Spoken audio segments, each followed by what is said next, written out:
today recognized by the world. I've urged the Foreign Secretary to be supportive to Pakistan on the steps that we have taken on that score.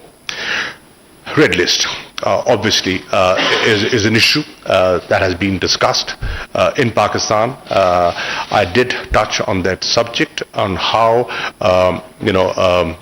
people feel about it and what needs to be done to get Pakistan off the red list into the amber list. And I'm happy that there is a meeting at the technical level that has been arranged on Monday. Dr. Faisal Sultan will be representing Pakistan and putting forward Pakistan's point of view. And I've also suggested a number of steps that can be taken, that make both sides comfortable on how to deal and how to overcome this challenge and how to get Pakistan into the amber list.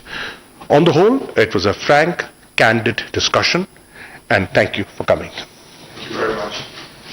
Well, first of all, can I say what a pleasure it is to be here in Pakistan, to have a very good, constructive, cordial meeting with His Excellency Foreign Minister Qureshi, both on Afghanistan but also the opportunities for the bilateral relationship, and I look forward to seeing the Prime Minister later on today. The bedrock, the basis of the UK-Pakistan relationship is very strong, and like His Excellency, the UK has desire, the will, and to take it to the next level. We also have very clear and shared interests in the future of Afghanistan. After the Kabul airlift, we evacuated over 15,000 people to the UK, which was unprecedented for modern times, certainly for the UK. And we're working together to continue the secure, safe passage for those who haven't yet made it out of Afghanistan, whether they're British nationals or indeed those who have worked for us.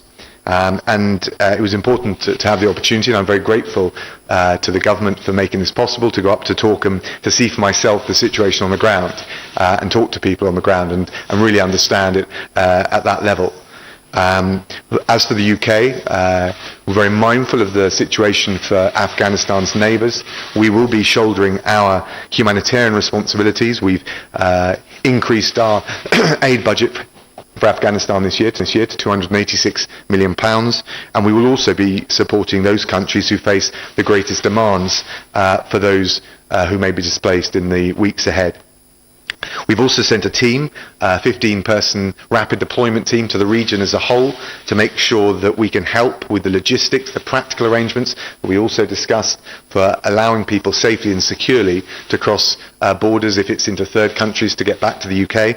And of course that's a way of easing the burden on some of Afghanistan's neighbours. I'm also pleased to announce that today we're releasing the first tranche of that extra aid money that I mentioned.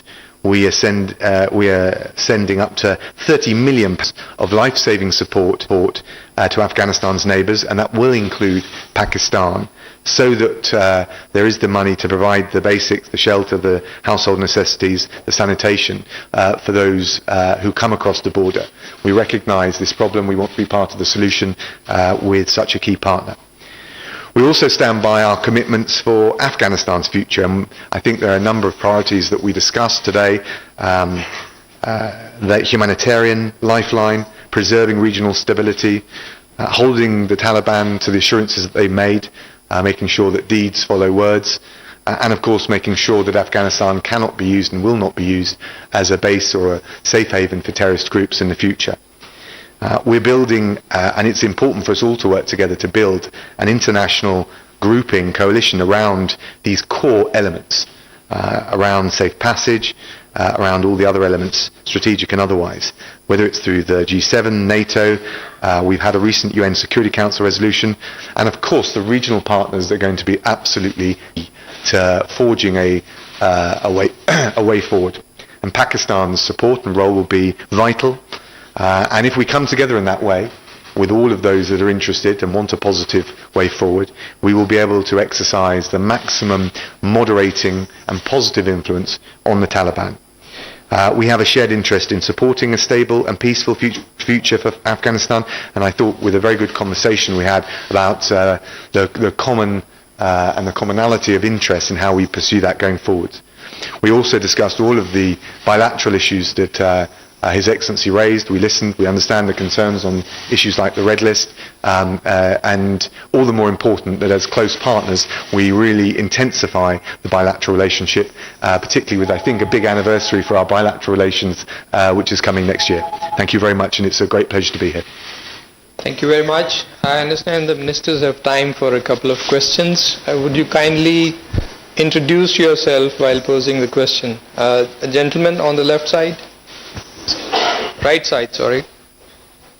Thank you, Mr. Foreign Secretary. Welcome to Pakistan. This is Naveed Siddiqui from Dawn News. I have a question regarding the Red List. In the backdrop of Red List decision, the relationship between Pakistan and the UK seems to be strained. Even the people of Pakistan are very much annoyed with this biased decision of the British government. How can the ties between And the intentions by the commend the efforts of the challenge, not a domestic or national level challenge. So we do understand that this is a sensitive issue and a difficult issue. We base our decisions on the technical evidence, the scientific basis, and I understand that that's often contested. Which is all the more reason why it's, I think, good that the Pakistan's Special Advisor to Prime Minister Khan, Dr. Sultan, will be holding expert-level talks with off the Red List more than I do. But we take these decisions at a technical level, and I think the smart thing for us to do is work together to enable that to happen as soon as safely and responsibly can be done. There's a request from the center, the lady in the middle. Hello, Nicola Karim from the BBC. The first one to the Foreign Secretary. We've seen the Taliban issue a statement today following the meeting with Simon Gass in Qatar. Can you tell us if anything substantial came out of that meeting? And secondly, the £286 million in aid, who will that be handed to? And to Mr. Qureshi, hello sir. Can you tell me if your relationship with the Taliban is going to be conditions-based? And if so, what will those conditions be? Thank you. Well, thank you very much. So we need to face up to the new reality in Afghanistan. We've got a new chargé d'affaires for Afghanistan based in Doha, Martin Longdon. And on top of that, Simon Gass, the Prime Minister's Special Envoy. The approach that we're taking is we don't recognise the Taliban as a government. Actually, the UK doesn't engage in the practice of recognising governments as opposed to states. But we do see the importance of being able to engage and have a direct line of communication. And the reason being is clearly, because the Afghans who work for the UK government, we need to be able to convey direct messages on these things. There are particular cases outstanding which I won't go into because of the sensitivity, but we need to be able to have that dialogue. And I would say more generally, the Taliban has made a series of undertakings, and some of them are positive at the level of words, but we need to test them and see that they translate into deeds. Can't do that unless we have at least some channel of dialogue. In terms of the aid, look, there are two areas of focus. And again, this comes back to the test, some of the early tests for the Taliban. No one wants to see the economic and social fabric of Afghanistan collapse. I can't see how that would be in the interest of the Taliban, let alone ordinary Afghans. We certainly don't want to see that to happen. So we would be willing not to fund aid via the test for the Taliban, but we're willing to make sure that we do our bit with the international community to fund the humanitarian agencies, the lifeline for ordinary Afghans, but there needs to be a safe, a permissive environment for that. We also, as I mentioned, will support those regional partners, particularly like Pakistan, who I can imagine is very concerned about the risk of numbers coming across the border. We'll want to make sure we can support those partners in the region deal with that. And I think that's the holistic approach, the strategic approach we're taking. Responding to your question, ma'am, you said, will our relations be condition-based? Right. Well, when we determine conditions, we have to determine choices available. You know, some have the choice of getting up and leaving. We don't have that choice. We are neighbors. We have to coexist. Geography ties us together. So our approach has to be somewhat different, realistic. As the Foreign Secretary said, there's a new reality that's come about. And what we have said, we have been, while the negotiations were on in Doha, and we facilitated the peace process, it couldn't come to a conclusion. There was a stalemate. But what we said was, we have no favorites. Now, we've learned over the years that Afghanistan is a country which comprises of different ethnic groups. Taliban represents one, and a prominent one, but the others. And that is why we have said it is in your interest, as neighbors and friends and well-wishers, to adopt an inclusive approach. When we are dealing with Afghanistan, please do not forget that there are certain compulsions that we have to deal with that perhaps you don't have to. For example, there are daily crossings of about 20 to 25,000 people in normal times. That's a huge number. Can we block them? No, we can't. Can we regulate them? Yes, we should. Are there risks? Yes, there are. There are organizations over there that are not friendly to you, us, or anyone. So we have to guard against that as well. Bulk of their trade goes through Pakistan. Do we keep our borders open? Can we close them? And if we do close them, are we contributing to a humanitarian crisis over there? Right? And if we have to trade with them, then who do we talk to? Anyone who's in charge. Engaging with that authority is a compulsion that we have to deal with. So, recognizing these challenges, Pakistan has said, it's for Afghans, the backing of the people of Afghanistan. Our focus is on the people of Afghanistan. We want to help the people of Afghanistan because we feel they have suffered. They've suffered for decades. And we honestly feel that there is an opportunity. After 40 years, there is a real opportunity for peace. So if there's anyone who is advocating peace and stability, it's in Taliban is a friend, and we will work with that reality. We are waiting to see what happens in the next few days, like you, with eyes and ears open. Question from the gentleman here. Thank you. This is Zulkarnain from ARY News. Mr. Secretary, do you believe that the speedy takeover of Afghanistan by the Taliban, it's indicate intelligence failure? Thank you. Look, the takeover, I think it's fair to say, was faster than anyone had anticipated, not just the United Kingdom or NATO allies, but I was talking with our friends here, and I suspect the Taliban and ordinary Afghans were taken by surprise.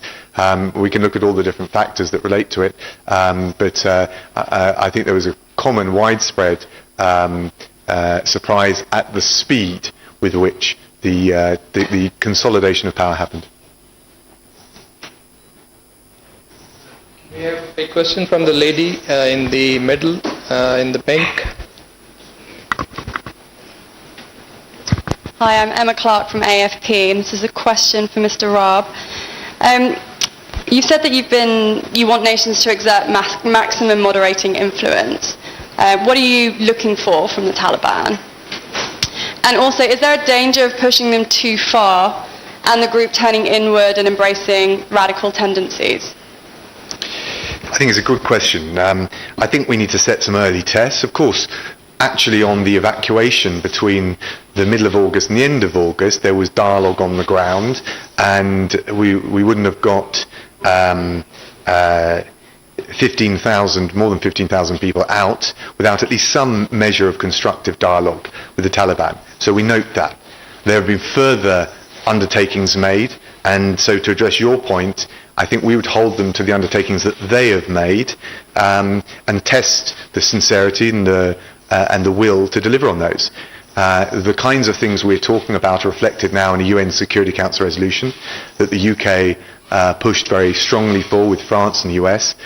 We noticed that Russia and China abstained, acquiesced, I like to think of it. We need to bring a stronger basic consensus about those issues. I think the Security Council resolution raises many of the issues that I've described to you today, and also His Excellency, the Foreign Minister. And we need to try and forge a stronger group of countries and a wider group of countries around those basic issues. More inclusive government, safe passage out, no safe haven for terrorism, the humanitarian lifeline that it's in all sides' interest to see allowed and preserved to preserve regional stability, and a range of other things. So I think it's important at this stage to set or to judge the Taliban by these early, initial, probably quite modest tests, and see whether they can deliver. And I hope that answers and reconciles what I think is a reasonable challenge to the international community. Yes, I think that's what I'm describing. If you said early tests based on what they have said they're willing to do, I think that's a perfectly reasonable approach. Any regime or set of leaders to undertakings they've made, I think is reasonable. Can we have a question from the gentleman in the middle? This is Zaid Farooq Malik, editor of the Daily Metro Watch. Mr. Qureshi, you have tell us about all the things, Afghanistan, FATF, Red List. You did not spoke on Kashmir. It's a big issue. There is a lot of human rights violations. The dead bodies are not safe. They cannot bury them on their will. Your comments, please, sir. I got your question. In fact, I did. And I drew the attention of the Foreign Secretary on how Sayyid Ali Gilani's family was treated yesterday, the way his body was snatched by the security forces, couldn't even get a decent burial. That's a fundamental right, which the family and the old man at 92 was denied. And people feel very strongly about it. And what they do not realize, you can stop that, but there will be funerals all over Pakistan. There's going to be one today in Islamabad. Every parliamentarian, every minister, the president, everyone will go there. Had you not been there, I would have been there, right? So you cannot suppress, human feelings and sentiments. So I did talk about that. The atrocities, yes. And let me be honest, the Foreign Secretary very clearly said, our position on Kashmir is known. It's a stated position. But that does not stop us from raising human rights issues. And if they do that, thank you. Well, you'll know the long-standing position of the UK is that it is for India and Pakistan to find a lasting political resolution to the situation in Kashmir, which we certainly want to see. It's got to take into account the wishes of the Kashmiri people. It's not for the UK to prescribe or impose a solution or even to act as a mediator. We encourage both sides to maintain a positive dialogue, a constructive dialogue, which is going to be necessary if there's going to be a lasting diplomatic solution. Of course, the pace, the scope, the modalities will be for them to decide.